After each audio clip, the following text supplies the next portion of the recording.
Hello, and welcome back to Drawing with Jeffery. In this week's episode, we're going to be discussing a technique called naming the pose. This technique was first introduced to me by Walt Stanchfield at a figure drawing session at the Disney Studios. At the time, I was animating a scene for Bambi which depicted the huntsman gutting or field dressing Bambi's mother in preparation for his supper. The scene would eventually be removed from the final cut of the film due to its length and poor performance with market audience test groups. However, the scene will be included in post-feature bonus material the next time Bambi is retrieved from the vault for reprinting. Though the scene never made it to the silver screen, I still believe it to be one of the finest pieces of animation I ever finished during my career with Disney. I credit that solely to the help of Walt Stanchfield and teaching me to name the pose. He helped me realize that as an artist, I must put myself in the shoes of the subject, as if I myself were driving my own knife through the muscle tissue of the beast. So, what is naming the pose? The basic idea is thinking about the verb and adverb of your model or subject. For example, is he or she walking a dog, or are they drunkenly walking a dog? Are they eating a corn dog, or are they furiously eating a corn dog? Is the man spanking himself, or is he tenaciously spanking himself? Well, you get the picture. So, without further ado, I give you naming the pose.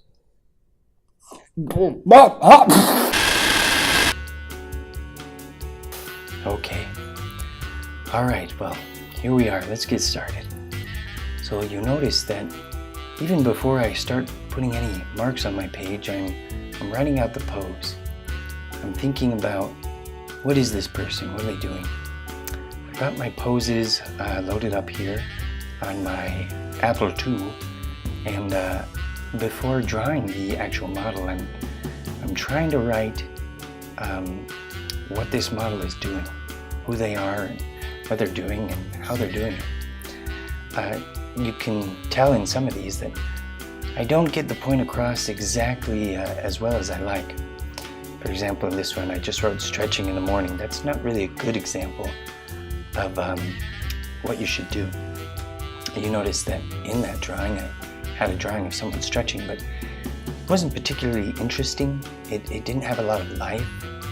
It didn't tell a lot of story other than someone stretching.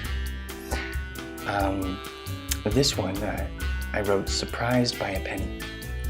I was thinking about, maybe somebody's walking down the street and they see a penny, maybe a kind of an interesting, goofier person, and they get excited by something shiny they see on the street. I know I get excited when I see something shiny on the street. Hot dog, I pick that thing right up. So annoyedly looking over the shoulder. I was sort of thinking about maybe you're walking away and someone makes a remark or does something that annoys you, and you look back over your shoulder and glare. Sometimes I do that. My producers tell me that my show is running too long, or it's not very interesting and people aren't wanting to watch it anymore. I kind of look back and I glare. So it's good to draw on personal experiences like that. The models for these poses aren't, they're not really very story-driven, most of the poses. They're more like these kind of classical dance poses. And so coming up with a story is something you kind of have to do on your own. You sort of have to look at the model and decide, where is the story? And how am I going to tell that story? In later videos, we'll talk about things like line of action and shape of action, and things like that. But naming the pose is probably one of the most important things you can do, because it helps you sort of kind of get a roadmap of where you're going with this pose. If you don't name the pose, then you really don't know what you're trying to communicate. And if you don't know what you're trying to communicate, then chances are you're not going to communicate anything, or at least anything interesting. It's kind of like, trying to get somewhere without a roadmap. You don't have a map. You don't know where you're going. You don't know if you got there. That it's kind of like that that really interesting line in Alice in Wonderland where the Cheshire Cat is asking Alice. Alice is lost, and Cheshire Cat asks her. She asks the cat rather, which way should I go? And he says, well, that really depends on where you want to get to. And she says, well, it really doesn't matter, just so long as he interrupts her there, and he says, well, then it really doesn't matter which way you go. And that's sort of what naming the pose is all about.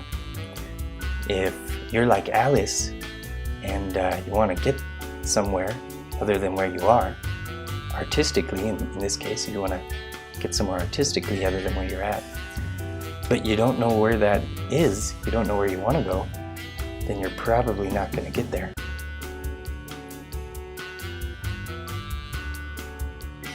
So these poses are about a minute long, maybe a little bit more, maybe a minute and 20 seconds. But sometimes I need to spend even the first 30 seconds just naming the pose. And honestly, if you can get a good name, you can go back and draw that pose a little bit later. It's an exercise that a lot of students have problems with. They find it difficult because it is a little difficult. It can be difficult to come up with a story, but it's also very, very helpful. So I would encourage everybody to do this. It's a little different from what maybe some of you may be used to in gesture drawing. I've seen a lot of videos on just surfing the new interwebs on my Apple II. See a lot of videos of gesture drawings and people just making long swoopy lines and finding rhythm in the pose, and that's really good. You should find rhythm in the pose, but I think that naming the pose is sort of gesture drawing for a different purpose. If you're just trying to make a pretty picture, then just finding rhythm in the pose and then adding structure to it is good enough. But if you're trying to become an animator, then you really need to focus on story. You need to make sure that the lines that you're putting in are telling that story, as well as sometimes what's even as important or even more important is the lines you choose to leave out. There's an exercise, maybe you've been seeing me do it. We can go over it more in another video, but it's called, here we go. I'm doing it right here. It's more of a minimalist gesture. In gestures that are minimalist, I try not to draw both sides of the limb, although you can tell I did draw both sides of the limb, at least in that one limb. But find the side of the limb that tells the story and just do that. It's really interesting how just a few lines, just a few basic lines can tell a story so well.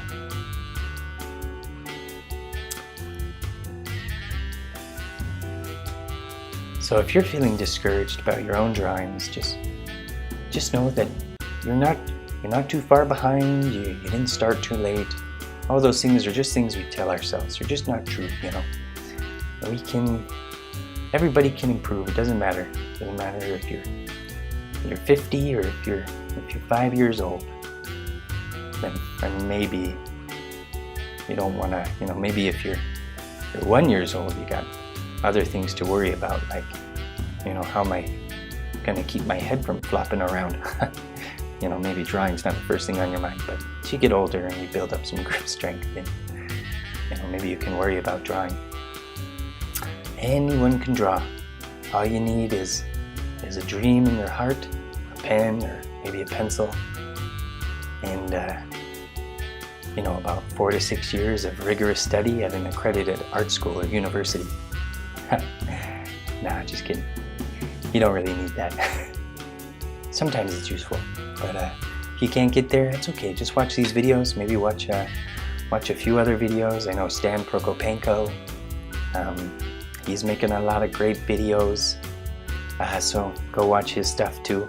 Maybe I like what he's doing more. and you want to draw like him, and then you just leave this channel forever and don't subscribe to my Patreon. That'd be okay. It'd be a little bit of a bummer for me, but that's okay. So all my models in this are, somewhat attractive, but it doesn't mean you can't draw unattractive people, You can draw all kinds of people. I'd encourage you to go out in your neighborhood and your local shops and local restaurants and draw all the interesting people you see. I guess just a word to the wise, speaking from my own experience, if you are going to draw unattractive people, I'll probably suggest that you do so discreetly, because you don't want to get in a fight with an unattractive person, because they got nothing to lose. So here we go. Focusly about to spring into action. This is the name of this pose. I was thinking, maybe it's she's like some sort of a superhero or something, and she's getting ready to charge her enemy. And so I wanted to really push the big curve of that thigh, the undercurve of it. And maybe I could have even made the top of that thigh a little straighter, but just to really exaggerate the width there, because it makes it feel like there's a lot of tension built up in that thigh. She's about ready to pounce. And if you make a mistake in your drawing, it's okay. Just realize there are no mistakes. We don't make mistakes in art, just unintentional marks that take away from the overall visual aesthetic and distract from your audience, but no mistakes. And sometimes it's good to scribble. It can be good to scribble, and sometimes it's good to not scribble. You just sort of have to feel it out.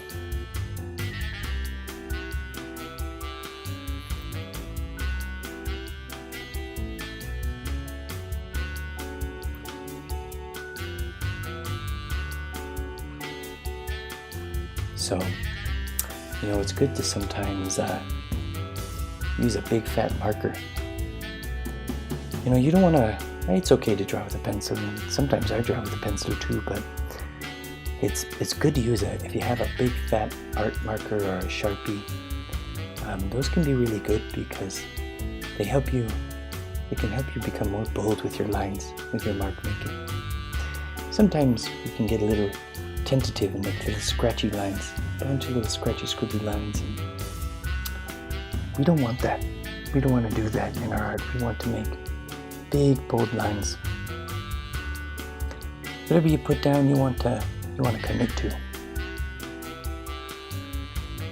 You want to commit to that line.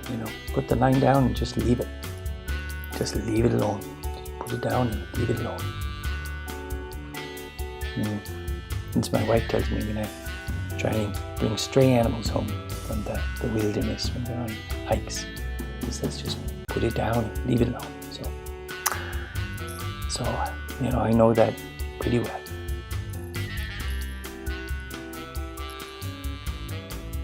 So again, I just realize I don't have pictures of the poses up here, but realize that these stories aren't being outrightly told in the pose. They're stories that I'm coming up with.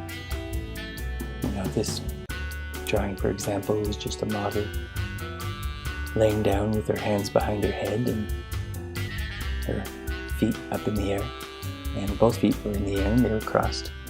Her ankles were crossed, and I thought, it kind of reminds me of a scene I saw in the movie Poltergeist.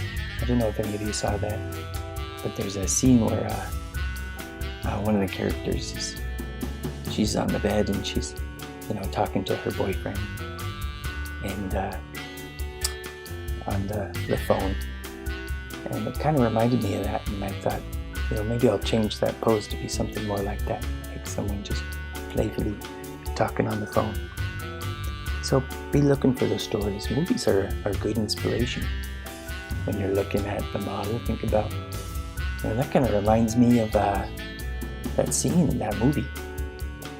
And they were doing something, but not just what they were doing, but how they were doing it. Were they doing it in a, melancholy way, or in a more of an excited way? Or, what were they doing?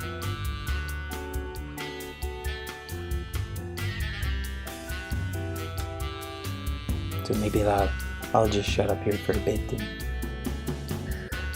and we can just watch the drawing. That's probably better anyway. They say a line is worth 1,000 words, right?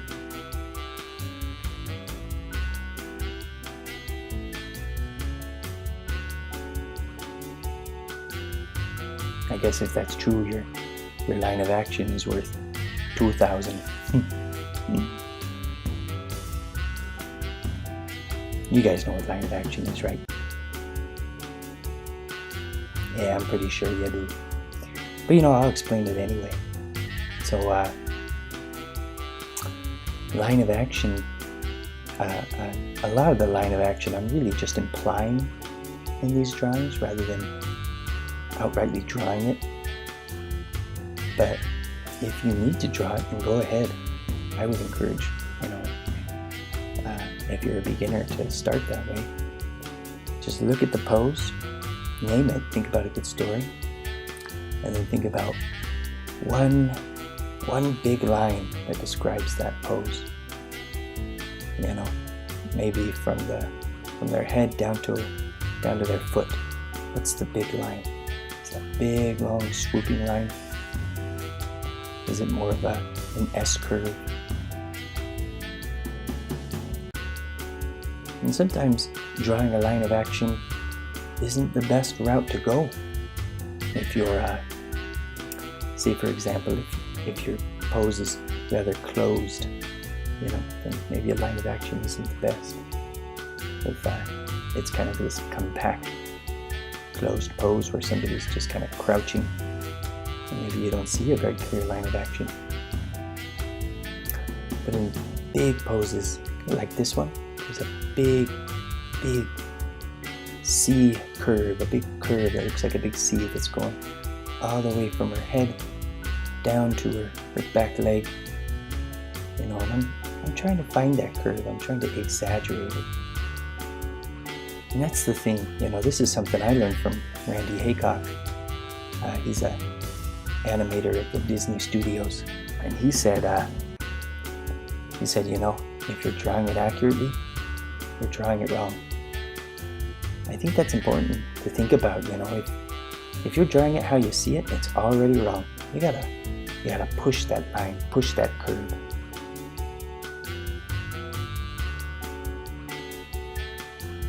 Really push it, really exaggerate. Exaggeration is a good thing. Sometimes I exaggerate on my resume or on my work experience.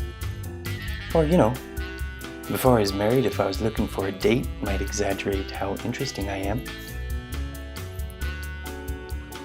Or if I'm sitting in my office at the Disney Studios at my animation table, I've got my little television there, and somebody comes in and says, "Jeff, what are you doing?" I say, "Well, I'm researching," but that might be a little bit of an exaggeration, and actually I'm watching taped reruns of the Andy Griffith Show. But exaggeration is a good thing in a lot of areas. Exaggeration, I've heard, will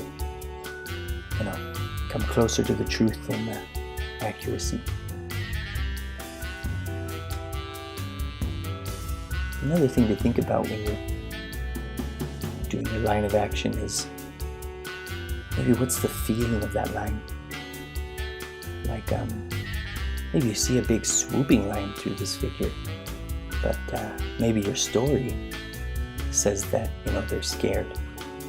So maybe you make it sort of this shaky line a little bit, and you think, where can I add a little bit of shakiness? Maybe not everywhere, but maybe some places.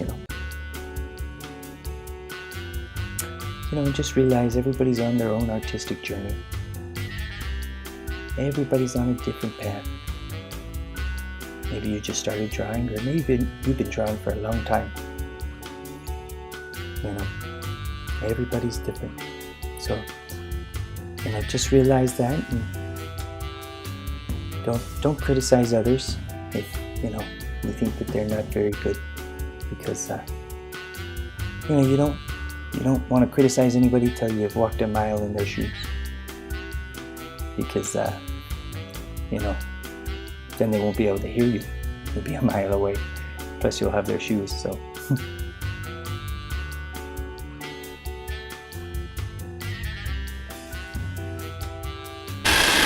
thanks for watching. I'll see you next time on Drawing with Jeffrey. That's a hot tea.